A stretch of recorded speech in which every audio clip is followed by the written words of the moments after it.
마태복음 5장 17절에서 20절 말씀입니다.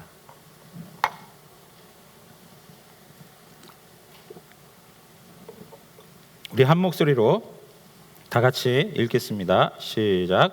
내가 율법이나 선지자를 폐하러 온 줄 생각지 말라. 폐하러 온 것이 아니요 완전하게 하려 함이라.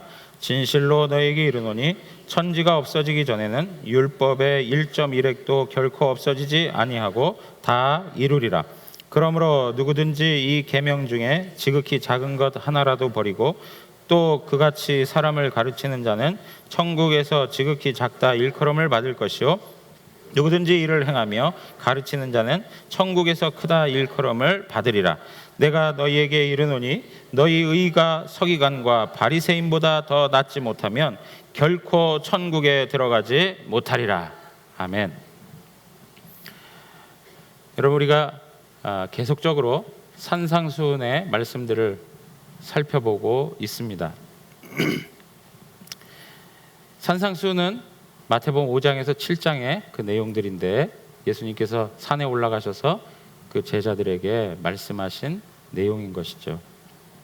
그 내용의 핵심은 하나님의 나라가 이 땅에 임하였다. 그리고 하나님 나라의 백성은 누구이며 그리고 어떻게 살아야 하느냐 하는 문제를 설명해 주신 것입니다. 여러분, 그런 측면에서 우리가 지금 전도 대행진을 하면서 삶으로 그리고 우리 관계 속에서 복음을 증거하는 생활 전도를 하는 그런 일정한 기간들을 갖고 하나님 앞에 나가고 있습니다. 그럴 때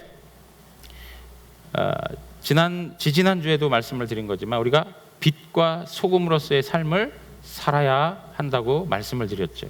빛과 소금으로 그 존재를 확인하고 그 삶을 하나님 앞에서 사는 것, 그걸 하나님이 기뻐하시고 또 그것을 살아갈 때에 하나님께서는 불신자들까지도 이 세상까지도 하나님의 자녀로 만드시는 하나님의 역사를 경험할 수 있다라고 우리에게 도전해 주시는 것이죠. 자, 여러분, 그런 측면에서 오늘 우리가 읽는 이 말씀도 우리의 삶에 있어서 그럼 하나님의 자녀답게 정말 소금으로 빛으로 살아가야 하는데, 늘 우리의 고민이 뭐냐면 그게 잘 되지 않는다는데 많은 고민과 괴로움이 있는 것입니다. 여러분, 제가 지난주에도 몇 분하고 대화하는 가운데 한결같이 고백하는 것이 뭐냐면, 목사님 말씀을 통해서 이야기되어지는 건 참 좋은 말씀인데 자신들의 나의 삶의 내용들을 보면 거기에 너무나도 턱 없이 부족한 것 같습니다. 말씀대로 좀 살아보려고 했지만 그게 여전히 안 되는 것을 확인하고 살아갑니다. 여러분, 이 고민이 그분들만의 고민이 아니고 바로 우리 전체가 다 느낄 수 있는 고민이라고 생각합니다. 심지어 설교하고 있는 저도 그게 고민인 것이죠. 하나님 말씀대로 좀 살아야 되는데, 하나님 말씀대로 순종하고 그 계명을 지키며 살아가야 되는데 라는 그 안타까움이 마음 가운데 있죠. 잘 안 되는 거예요. 결단했다가도 며칠 지나면은요, 3일 지나면 또 잃어버리고 그렇게 살아가는 것이죠. 자, 그러한 우리의 모습 속에 주님께서 뭐라고 얘기하시냐면 계명을 잘 지켜야 된다 이렇게 얘기하는 거예요. 지극히 작은 것까지라도 다 감당하면서 살아야 한다 이렇게 설명하시는 것이죠. 그러면서 뭐라고 그러냐면 그 당시에 바리새인과 서기관들 그들 나름대로 계명을 진짜 잘 지킵니다 라고 했던 그 사람들보다도 더 의로워야 된다, 더 완전한 의의 모습을 가지고 지켜야 된다 이렇게 얘기하시는 거예요. 이런 말씀 대할 때마다 주눅이 들 것 같아. 왜요? 잘 되어지지 않기 때문에 그렇습니다. 자, 그런데 여러분 보십시오. 오늘 이제 이러한 내용들을 가지고, 이러한 생각들을 가지고 한 번씩 말씀을 좀 살펴보게 되는데요. 오늘 여기 보면 17절에 보니까 내가 율법이나 선지자를 폐하러 온 줄로 생각지 말라, 그렇게 얘기하고 있습니다. 율법이나 선지자라고 하는 말은 구약 성경을 말하고 있는 것입니다. 구약 성경, 다른 것이 아닙니다. 어떤 성경에서, 어떤 구절에서는 율법과 선지자 그리고 시편에 대해서 이야기하는데 그 내용들은 전부 뭐라고 생각하시면 된다고요? 구약 성경이구나 라고 이해하시면 되는 거예요. 그 구약의 말씀들을 폐하러 온 줄 아느냐? 아니다 라고 얘기하시는 것이죠. 그러니까 그 당시에 어떤 사람들은 예수님께서 구약을 폐하러 왔구나, 율법을 폐하러 왔구나 라고 하는 잘못된 이해를 가지고 있었던 사람들이 있는 것이죠. 그 대표적인 사람들이 누구입니까? 바리새인과 서기관과 유대인들이 대부분 그랬던 거예요. 왜 그랬습니까? 예수님께서 늘 죄인들하고 함께 계시고요, 그리고 바리새인과 율법사들에게 책망을 하시는 모습들을 보니까, 그리고 안식일 날 보면 안식일의 주인은 뭡니까? 하나님이시다 하면서 안식일 날 제자들이 이삭을 잘라 먹고 하는 거에 대해서 그냥 용납하시고 말이죠. 병을 고치는 일도 안식일 날 하고 막 이러니까 바리새인이나 이 서기관들은 예수님이 율법을 완전히 무시하는 그러한 입장에 서 있는 사람이다, 율법을 완전히 폐기하려고 한 사람이다 라고 생각을 하는 것이죠. 그런데 예수님은 뭐라고 얘기하십니까? 율법을 폐하기 위해서 온 것이 아니라 어떻게 하기 위해서요? 예, 성경에 보면 완전하게 하기 위해서. 예, 완전하게 하기 위해서. 그래서 이 율법을 다 이루기 위해서 주님께서 이 땅에 오셨음을 말씀해주고 있는 것입니다. 누가복음 24장 44절 한번 읽어보겠습니다. 또 이르시되 내가 너희와 함께 있을 때 너희에게 말한 바 곧 모세의 율법과 선지자의 글과 시편에 나를 가리켜 기록된 모든 것이 이루어져야 하리라 한 말을 이것이라 하시고. 여러분, 율법, 선지자의 글, 시편, 이게 뭐라고요? 좀 전에 말씀드린 것처럼 구약 성경이에요. 구약 성경. 그 구약 성경은 누구를 가리키고 있다고요? 나를 가리키고 있다. 이 나가 누굽니까?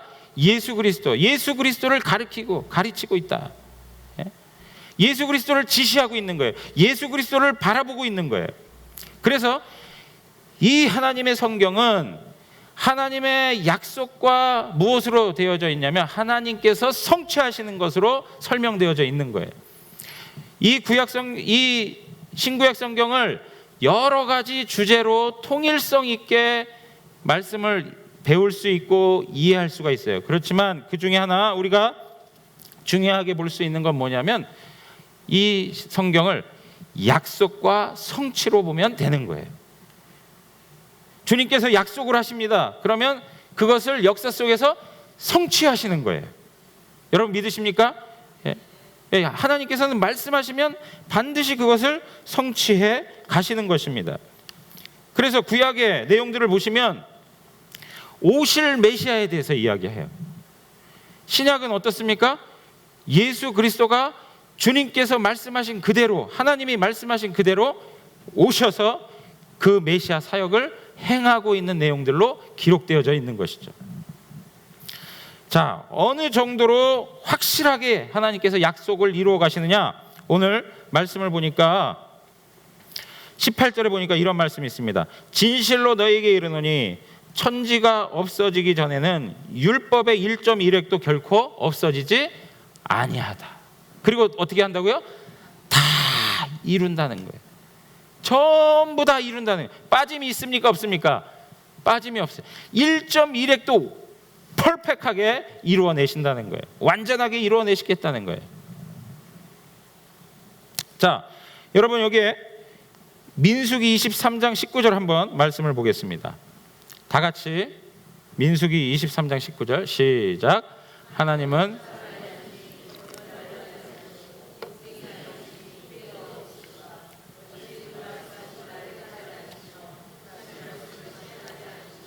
예, 여러분 하나님께서는 인생이 아니시기 때문에 후회함이 없으세요. 하나님께서는 그 말씀하신 바를 하나도 놓치지 아니하고 역사 속에서 그대로 이루시는 분이 바로 하나님이세요. 이 말씀이 우리에게 보여주는 게 무엇입니까? 하나님은 말씀하신 것을 거짓되이 변개하시는 분이 아니시고 신실하게 이루신다는 거예요. 하나님 신실하신 분이십니다. 여러분, 지금까지 삶의 내용들 가운데 하나님 신실하시다는 고백이 우리의 진실한 고백들로 하나님 앞에 드려질 수가 있겠습니까?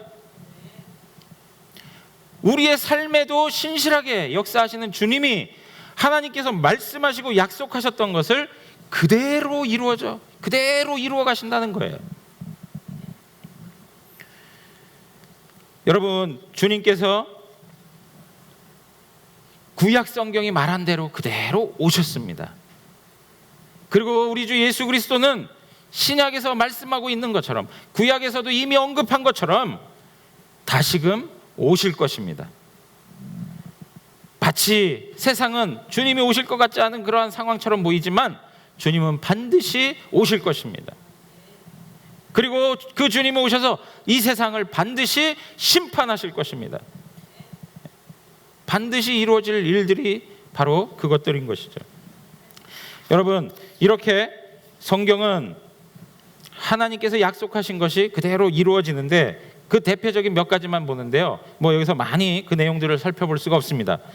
창세기 3장 15절에 있는 말씀을 보시면, 내가 너로 여자와 원수가 되게 하고 내 후손도 여자의 후손과 원수가 되게 하리니 여자의 후손은 내 머리를 상하게 할 것이요 너는 그의 발꿈치를 상하게 할 것이니라. 여러분, 이거 창세기 3장 15절에 보면 아담과 하와가 타락하고 나서 하나님께서 그들에게 주신 첫 번째 복음이에요. 최초의 복음. 그래서 우리는 원복음이라 이렇게 말을 하고 있습니다. 최초의 복음의 메시지예요. 그 당시에 이 말을 들을 때는 이것이 무슨 말인지 이해할 수가 없어요. 이게 도대체 무슨 말일까? 그런데 역사가 지나서 쭉 흘러 예수 그리스도의 십자가 사건을 보니까 이 말씀이 무엇인지 분명하게 드러나는 거예요. 이게 무엇입니까? 여자의 후손이 누굽니까? 여자의 후손은 바로 예수 그리스도이십니다. 뱀의 후손은 누구입니까? 사단인 것입니다. 사단이 여자의 후손 발꿈치를 상하게 했다라고 하는 말은 예수 그리스도의 십자가 고난과 죽으심을 말씀하고 있는 것입니다. 반대로 여자의 후손이 뱀의 후손 사탄의 머리를 상하게 했다 하는 것은 예수 그리스도의 십자가 부활 사건을 말하고 있는 거예요. 부활 사건. 여러분, 어떤 사람이 싸움을 하는데요, 어떤 사람은 발꿈치를 상하게 했어요. 어떤 사람은 머리를 깨버렸어요. 누가 이기죠? 예? 그냥 게임은 거기서 다 끝나는 거예요. 예수 그리스도의 죽으심과 예수 그리스도의 다시 살아나심에 대한 예언의 말씀이 바로 창세기 3장 15절에 기록되어져 있는 거예요. 이것이 예수 안에서 이루어진 것입니다. 여러분, 성경에 보면 많은 제사들이 나옵니다. 그 제사들도 역시 누구에 의해서 다 이루어지고 있습니까? 예수 그리스도에 의해서 다 이루어지고 있어요. 지금 우리가 하나님을 섬기면서 이스라엘 백성들이 섬겼던 제사적 방식을 가지고 그 하나님을 섬깁니까? 아니면 예수 그리스도의 단번에 희생으로 하나님을 섬기고 있습니까? 예수 그리스도 안에서 이루어진 것을 가지고 하나님을 섬기고 있는 거예요. 이사야 53장의 말씀, 이사야 53장은 고난받는 종에 대해서, 고난받는 메시아에 대해서 설명해 주고 있습니다. 2절부터 한번 보겠습니다. 그는 주 앞에 자라나기를 연한 순 같고 마른 땅에서 나온 뿌리 같아서 고운 모양도 없고 풍채도 없은즉 우리가 보기에 흠모할 만한 아름다운 것이 없도다. 그는 멸시를 받아 사람들에게 버림을 받았으며 간고를 많이 겪었으며 질고를 아는 자라. 마치 사람들이 그에게서 얼굴을 가리는 것 같이 멸시를 당하였고 우리도 그를 귀히 여기지 아니하였도다. 그는 실로 우리의 질고를 지고 우리의 슬픔을 당하였거늘 그는 생각하기를 그는 징벌을 받아 하나님께 맞으며 고난을 당한다 하였노라. 우리 5절 다 같이 한번 읽겠습니다. 시작. 그가 찔림은 우리의 허물 때문이요 그가 상함은 우리의 죄악 때문이라. 그가 징계를 받음으로 우리는 평화를 누리고 그가 채찍에 맞음으로 우리는 나음을 받았도다. 여러분, 이것이 구약 시대에 BC 700년경에 이사야라고 하는 선지자를 통해서 예언된 하나님의 말씀이에요. 그것이 정확하게 예수 그리스도 안에서 이루어지는 것을 보게 돼요. 7절에 보면 그가 곤욕을 당하여 괴로울 때도 그의 입을 열지 아니하였으며 마치 도수장으로 끌려가는 어린 양과 털 깎는 자 앞에서 잠잠한 양같이 그의 입을 열지 아니하였고, 심지어는 입을 열지 아니하는 그것까지도 예수 그리스도께서는 그대로 성취하시는 거예요. 여러분, 하나님은 신실하신 분이십니다. 하나님께서는 반드시 약속하신 것을 이루시는 분이에요. 그런데 여러분, 가장 중요한 것들이 뭐냐면 이 모든 율법의 말씀을 이제 조금 더 살펴볼 텐데, 예수 그리스도 안에서 예수님이 다 이루셨다는 거예요. 지금 몇 가지의 그 예를 들어 말씀을 드렸지만 이것뿐만 아니라 모든 것들을 예수 그리스도 안에서 다 이루셨다는 거예요. 예수님께서 성취하신 가장 중요한 내용 중에 하나가 무엇이냐면 율법을 성취하셨다는 것인데, 자, 여러분 보십시오. 율법의 요구가 뭐냐 이거예요. 율법의 요구. 율법이 우리에게 요구하는 게 뭐냐 이거예요. 마태복음 22장 37절에서 40절 다 같이 읽어보겠습니다. 시작. 예수께서 이르시되 내 마음을 다하고 목숨을 다하고 뜻을 다하여 주 너의 하나님을 사랑하라 하셨으니 이것이 크고 첫째 되는 계명이요 둘째도 그와 같으니 내 이웃을 내 자신과 같이 사랑하라 하셨으니 이 두 계명이 온 율법과 선지자의 강령이니라. 예. 온 율법과 선지자의 강령이라 하는 이 강령이라고 하는 건 뭐 어디든지 걸리는 거예요. 예. 빠질 수가 없는 거예요. 그러니까 이 두 계명이라는 건 첫째 무엇입니까? 하나님, 그새 기억이 안 나세요? 읽어놓고. 예. 우리가 막 읽다 보면 읽는데 집중해가지고 의미가 잘 안 들어올 때도 있어요. 자, 첫 번째 계명이 무엇입니까? 하나님 사랑하라는 거예요. 두 번째는 무엇입니까? 이웃 사랑하라는 거예요. 이것이 주님께서 말씀하신 율법의 요구인 거예요. 자, 여러분, 그런데 이러한 율법의 요구를 우리가 다 지킬 수 있느냐 이거예요. 우리 인간은 지킬 수가 없는 거예요. 우리가 지금 처음에 말씀드렸던 것처럼 우리 신앙의 고민이 무엇입니까? 하나님 말씀대로 좀 지키고 살았으면 좋겠는데 지킬 수가 없다는 거예요. 정말 하나님 사랑하고 이웃 사랑하면서 그렇게 살아가고 싶은데, 그래서 정말 능력 있는 삶을 통해 나를 통해 불신자가 하나님께로 오고 막 그런 놀라운 일들이 우리 삶에서 좀 나타났으면 좋겠는데 그런 일들을 경험하기가 좀처럼 어렵다는 거예요. 뭐 내 자신이 절망할 때가 너무 많으니까 말이죠. 우리 인간은 하나님의 절대적 요구를 만족시켜 드릴 수가 없습니다. 아무리 선한 일을 한다 할지라도 하나님의 절대적인 요구를 만족시켜 드릴 수가 없어요. 우리는 죄인입니다. 여러분들 이 아침에 분명하게 기억하셔야 될 것이 있어요. 아무리 훌륭하게 입고 차리고 나와도 우리는 여전히 하나님 앞에 죄인입니다. 죄인이에요. 이렇게 죄인에게는 하나님의 율법의 요구는 이 말씀을 완전히 지키든지 아니면 지키지 못하면 무엇이 주어지는 것입니까? 심판과 형벌이 주어지는 거예요. 하나님의 말씀을 완전히 지키면 구원에 이르는 것이고요, 하나님의 말씀을 조금이라도 지키지 못하면 우리 성경에서 말씀한 것처럼 1.1획도 다 이루시는 주님처럼 1.1획도 지키지 못하는 부분이 있다면 어떻게 한다고요? 하나님의 형벌을 받게 되어 있는 거예요. 죄의 싹이 무엇입니까? 사망입니다. 사망이에요. 죄의 싹은 사망이에요. 하나님의 형벌이 있죠. 그런데 이러한 하나님의 절대적인 요구를 우리는 감당할 수가 없는데 누가 감당하신 거예요? 예수 그리스도가 감당하셨다는 거예요. 죄인인 우리, 그 율법을 감당할 수 없고 지킬 수 없는 우리 자신들을 위해서 예수님께서 십자가에서 형벌을 당하셨다는 겁니다. 예수님이 십자가에 못 박혀 죽으신 그 사건은 두 가지의 의미를 우리에게 전달해 주는데, 하나는 무엇이냐? 우리가 그 죄에 대해서 죄값을 달게 받고 형벌을 받아야 되는데, 그 형벌을 누가 받았다고요? 예수님께서 당하셨다는 거예요. 그것뿐만 아니라 예수님께서는 하나님 앞에 그 말씀을 완전히 순종하셔서 우리가 하나님 앞에 순종해야 할 삶을 가능하도록 주님께서는 그 길을 열어 놓으셨다는 것입니다. 우리에게 죄 사함의 은혜를 주실 뿐 아니라 하나님의 말씀에, 하나님이 요구하시는 그 수준에 그 말씀을 지킬 수 있도록 그 길을 열어 놓으셨다는 것이죠. 여러분, 로마서 10장 4절 가서 한번 읽어보겠습니다. 로마서 10장 4절 다 같이 읽겠습니다. 시작.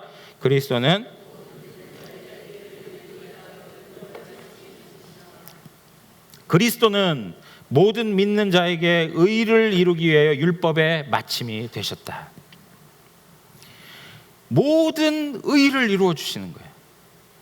하나님 앞에 의로워야 되잖아요. 하나님의 율법은 의로움을 우리에게 요구한단 말이에요. 어느 정도의 의로움이요? 하나님 사랑하고 인간 사랑하라는 의로움을 요구하는 거예요.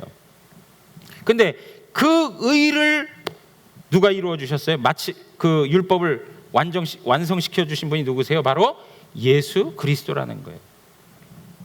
모든 믿는 자에게 의를 이루기 위해서. 예? 죄가 있으면 하나님하고 관계할 수 있습니까? 없습니까? 관계할 수 없습니다. 의를 이룬다라고 하는 말은 하나님과 나와 관계가 새롭게 된다는 얘기예요. 근데 이 관계가 새롭게 되기 위해서는 뭐가 이루어져야 되냐면 죄 사함의 은혜가 있어야 된다는 거예요. 그리고 그 의가 더욱더 완전해져 간다는 얘기는 하나님의 말씀대로 순종하는 삶이 우리 안에서 나타나진다는 것입니다. 이것을 이루기 위해서 누가요? 예수 그리스도께서 율법의 마침이 되셨다는 거예요. 예수 그리스도께서. 자, 그러므로 여러분 보세요.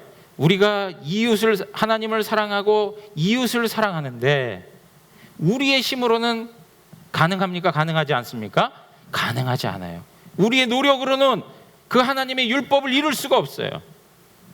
예? 우리의 능력으로는 우리가 가진 최대한의 선을 동원해서 하나님의 절대적 기준을 만족시켜 드릴 수가 없어요. 그러나 그것이 가능한 것은 예수 그리스도 안에 있을 때 가능한 것이에요. 예수 그리스도 안에서 가능한 거예요. 오늘 이러한 내용들을 전제하시고 또 한 내용들을 우리가 살펴봐야 되는데, 그게 무엇이냐면 이 하나님의 율법의 요구를 잘못 이해하고 적용한 사람들이 있는 거예요. 누구냐? 바리새인과 서기관인 거예요. 바리새인과 서기관. 자, 오늘 말씀을 보니까 이런 말씀이 있습니다. 19절 한번 다시 한번 읽어보겠습니다. 시작. 그러므로 누구든지, 자, 다 같이 읽겠습니다. 시작. 그러므로 누구든지 이 계명 중에 지극히 작은 것 하나라도 버리고 또 그같이 사람을 가르치는 자는 천국에서 지극히 작다 일컬음을 받을 것이요 누구든지 이를 행하며 가르치는 자는 천국에서 크다 일컬음을 받으리라. 내가 너희에게 이르노니 너희 의가 서기관과 바리새인보다 더 낫지 못하면 결코 천국에 들어가지 못하리라. 여러분, 이 바리새인과 서기관들, 예수님께서는 바리새인과 서기관들을 질책하시는 내용들이 성경에 우리는 빈번하게 볼 수 있는 건데요. 그들의 문제점이 뭐냐? 자기 자신들이 하나님의 율법을 다 지키고 살아간다라고 하는 착각에 잠겨 있었다는 거예요. 거기에는 여러 가지 원인들이 있는데 그 중에 하나가 무엇이냐면 그들이 가지고 있는 율법의 내용들을 하나님의 기준에서 바라보지 아니하고 누구의 기준으로요? 인간의 기준으로 만들어 버렸다는 거예요. 하나님의 절대 기준, 그 앞에 서 있는 사람은 누구든지 죄인일 수밖에 없는 거예요. 아무리 훌륭한 사람일지라도 하나님 앞에 서서는 여전히 죄인인 것이죠. 여러분, 오늘 이 아침에 오시면서 목사님, 저는 깨어나서부터 지금까지 제 마음은 아주 깨끗합니다 라고 말하실 수 있는 분 있으세요? 벌써 오시면서 파킹랏에서부터 마음속에 막 화도 나고 그런 분들도 있을 수 있지 않습니까? 나오다가 예를 들면 준비하는데 이렇게 왜 늦니 뭐하니 하면서도 또, 그죠? 심지어는 신호등 하나 바라보면서도 아이고 저거 왜 이렇게 오래 걸려, 막 그런 불평. 아주 삶의 내용들을 구체적으로 살펴보면 하나님 앞에서 의로운 사람은 없어요. 그 하나님의 절대 기준을 놓고 보면 누구든지 죄인인 것이죠. 근데 이 바리새인들은 자신들의 기준으로 모든 것들을 평가하기 시작하는 거예요. 여러분, 우리가 신앙생활 하면서 내 자신이 기준이 되어서 신앙생활 할 때가 얼마나 많습니까? 이만하면 좋게 하고 거기에 빠져가지고 그냥 살아가는 방식들이 우리 안에 얼마나 많은지 몰라요. 제가 지난번에 말씀드렸죠. 예배드리고 기도하고 말씀 보면 내가 성도로서의 삶을 다 사는 거야 라고 내 스스로 기준을 세워놓고 나는 신앙생활 잘한다라는 착각 속에 살아간단 말이에요.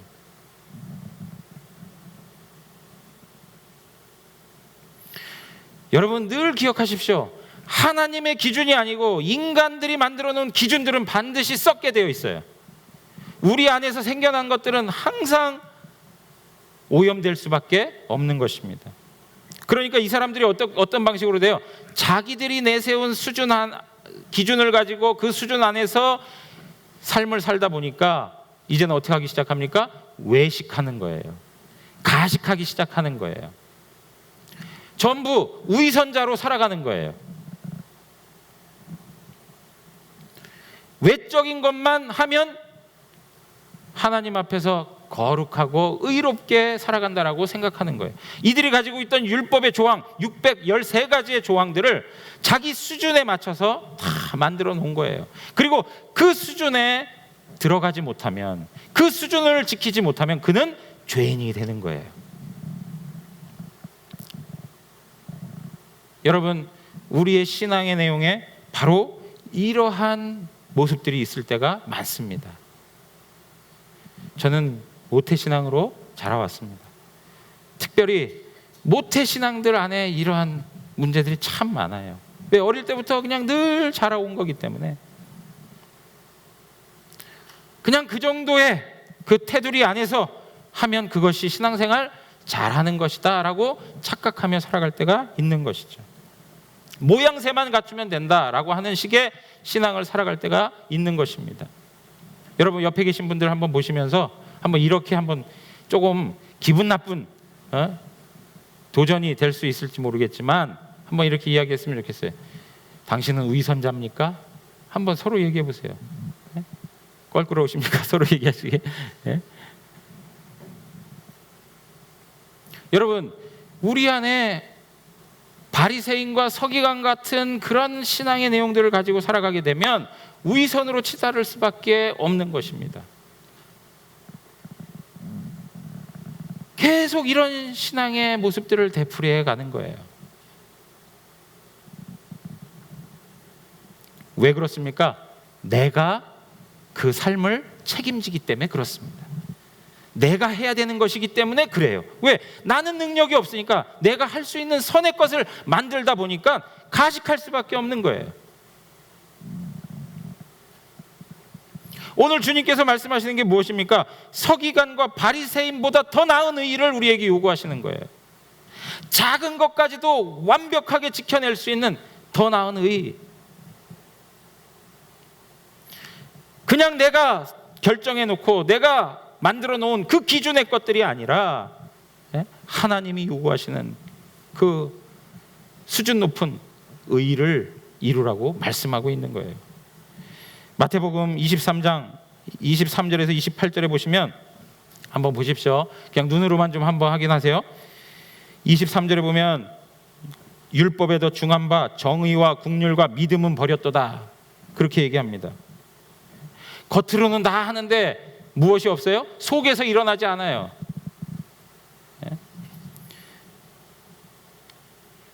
25절에도 보면 화 있을진저 외식하는 서기관들과 바리새인들이여 하면서 겉은 깨끗하되 그 안에는 탐욕과 방탕으로 가득하다.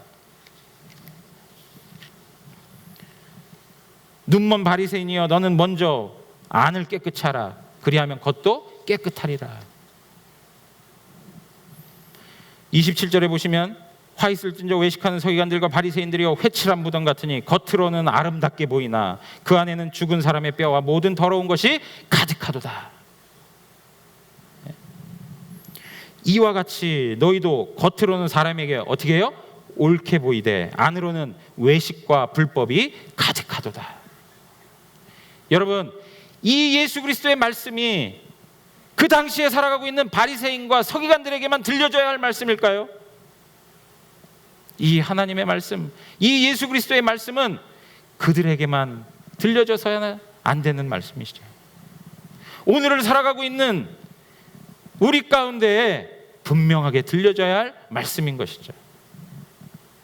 하나님의 이 율법의 요구를 이룰 수 없어서 우리 나름대로 만들어 놓고 형식적인 측면에 치우쳐 외적으로만 모양새만 갖추면 그것이 신앙생활 하는 것이다 라고 착각하며 살아가는 그 삶의 방식이 우리 안에 있는 것입니다.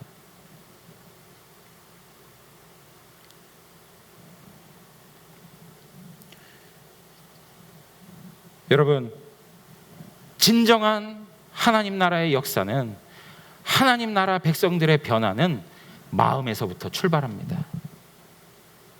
마음의 변화가 일어나야 되는 거예요.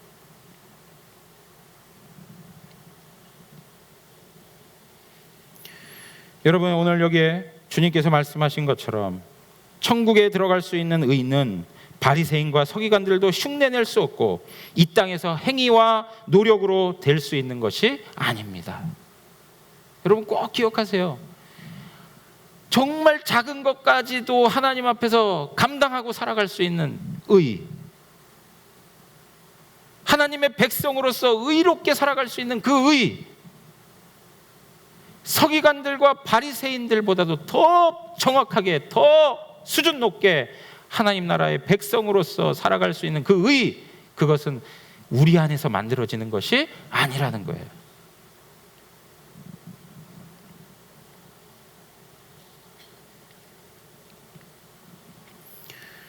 이 의는 천국에 들어가게 하는 것뿐만 아니라 하나님 나라의 백성으로 살아가게 하는 능력을 제공해 주는 거예요. 우리로 하여금 하나님 나라의 백성으로 들어가게 해주고 하나님 나라의 백성으로 살아가는 능력을 제공해 주시는 거예요. 그것이 어디에서 발견될 수 있을까요? 바로 예수 그리스도 안에서 발견되는 거예요. 예수 그리스도 안에서. 다시 한 번만 하나님 말씀 읽어보겠습니다. 로마서 10장 4절 다시 한번 읽겠습니다. 그리스도는 모든 믿는 자에게 의를 이루기 위하여 율법의 마침이 되시니라. 율법의 마침이 예수 그리스도예요. 그런데 성경에 보면 또 이런 말씀이 있어요. 율법의 완성은 뭐라고요? 사랑이에요. 사랑. 사랑이 율법의 완성이에요. 여러분, 우리가 신앙인으로서 하나님 나라의 자녀로서 율법의 완성을 이루며 살아가는 그런 간절한 소망이 우리 가운데 있지 않습니까? 그죠? 주님, 제가 하나님 말씀대로 온전히 순종하며 살아가기를 원합니다 하는 그 마음이 있지 않아요? 그것이 무엇으로 나타납니까? 사랑으로 나타나는 거예요. 근데 이 사랑은 외적인 것에서 얻어지는 것이 아니고 속에서 일어나야 되는 거예요. 속에서. 예수 그리스도, 그분만이 우리에게 사랑을 부여해 주시는 거예요. 그분의 사랑 속에서 우리가 사랑을 회복할 수 있는 것이죠.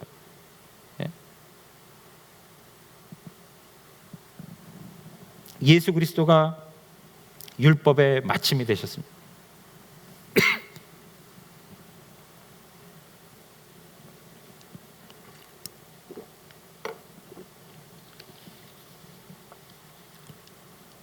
여러분,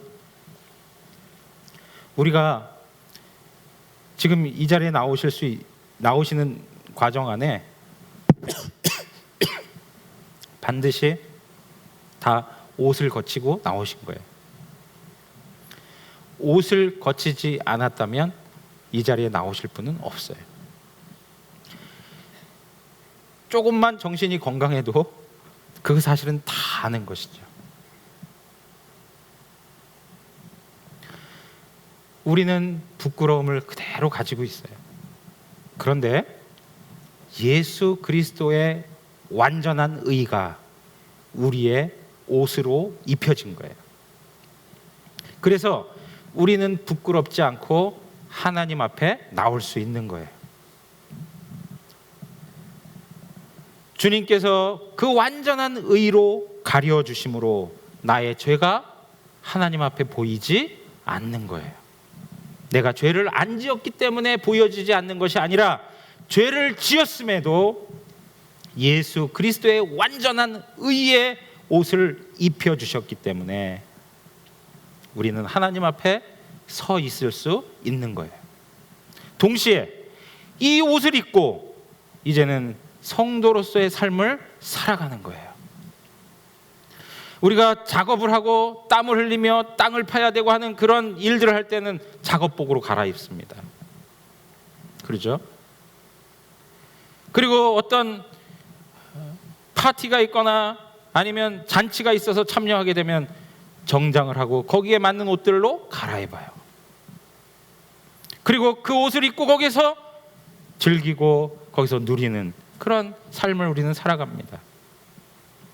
마찬가지로 의의 생활을 위해서 하나님께서 우리에게 입혀주신 옷이 무엇이냐? 바로 예수 그리스도의 완전한 의의 옷을 우리에게 입혀주셨다는 것입니다. 그러므로 여러분, 우리가 신자로서 삶을 살아가는 데 있어서 하나님의 말씀을 완전히 지키고 그 말씀대로 순종하며 살아가기를 원한다면 우리 안에서 나는 왜 안 되지? 나 왜 안 될까? 그렇게 한탄하며 있을 것이 아니라 나의 그 안 되는 절망을 가지고 주 예수님께 찾아와서 우리의 죄사함, 우리의 죄가 가리워지고 그 주 예수 그리스도 안에서 주시는 능력을 통하여서 우리가 다시 한번 회복되어 하나님 앞에 살아갈 수 있는 능력을 공급받을 수 있다는 것입니다. 내게 능력 주시는 자 안에서 내가 모든 것을 할 수 있느니라. 누구 안에서요? 내게 능력 주시는 자 안에서. 그분이 누구입니까? 예수 그리스도 안에서 할 수 있는 거예요. 우리가 신자로서의 삶을 왜 살아가지 못합니까? 서기관과 바리새인보다 더 나은 삶을 왜 우리의 삶에서 살아가지 못합니까? 예수 그리스도의 십자가 사랑을 우리 가운데 놓쳤기 때문에 그런 거예요. 예수 그리스도의 그 십자가 사랑을 경험해 보세요. 그러면 그 사랑 때문에 가만히 있을 수가 없어요. 방탕한 삶을 그대로 살아갈 수가 없어요. 죄된 삶을 계속적으로 우리의 삶에서 붙들고 살아갈 수가 없어요. 그 예수 그리스도의 사랑 때문에, 그 아버지 하나님의 사랑 때문에 그 끈을 놓을 수밖에 없어요. 오늘 우리 가운데 이런 하나님의 풍성하신 은혜가 있음을 다시 한번 기억하기를 원합니다. 그 하나님의 은혜의 자리로 나오셔야 되는 거예요. 거기에서 죄사함의 은혜가 있고 거기서 성도로서 살아갈 능력과 힘을 공급받는 거예요. 여러분, 어떤 분이 그런 얘기를 했다고 해요. 이거 제 아내한테 들은 건데, 제 아내가 뭐 어떤 분의 설교를 듣다가 이야기하신 거라고 그래요. 뭐냐면 어떤 장로님이 그 당회원들끼리 회식을 하는데 장로님 한 분이 이야기를 하더라는 거예요. 요새는 남편들이 전부 지갑에 아내 사진을 집어넣고 다닌다는 거예요. 혹시 남편분이 아내 사진 넣고 다니시는 분 있으십니까? 우리 주집사님 없으세요? 저도 제 아내 사진 안 넣고 제 아이들 옛날에 저 미국에서 있었을 때 사진 그냥 넣어놓고 그냥 다니는데 아내 사진을 놓고 다닌다는 거예요. 그리고 직장 생활하면서 너무 큰 스트레스를 막 받을 때마다 그 사진을, 그 지갑에서 그 사진을 펴고 힘을 낸다는 거예요. 그 사진을 펴고 힘을 낸다.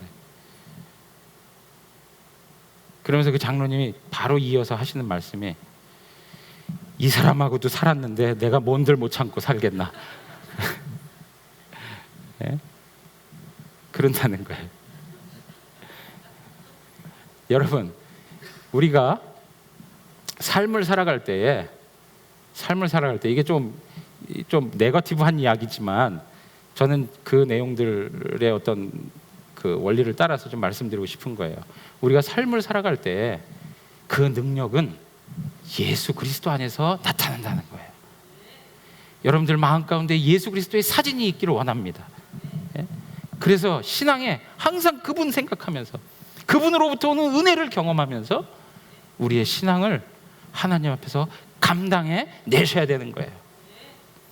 그럴 때 우리는 바리새인과 서기관보다 더 나은 의, 겉으로만 하는 거 아니고 사랑으로 채워진, 은혜로 채워지면, 예? 여러분 은혜로 경험되면 뭔들 못하겠어요, 그죠? 얼마나 큰 헌신을 해요, 하나님 앞에서. 얼마나 큰 신자의 삶을 살아가요. 중요한 건 뭡니까? 은혜가 없다는 거예요. 하나님의 은혜를 경험하기를 원합니다. 예수 그리스도 안에 주어지는 놀라운 하나님의 은혜가 나의 심령 가운데 흐르게 되는 역사가 오늘 이 아침에 우리 가운데 풍성하게 임하기를 주님의 이름으로 축원합니다. 기도하겠습니다.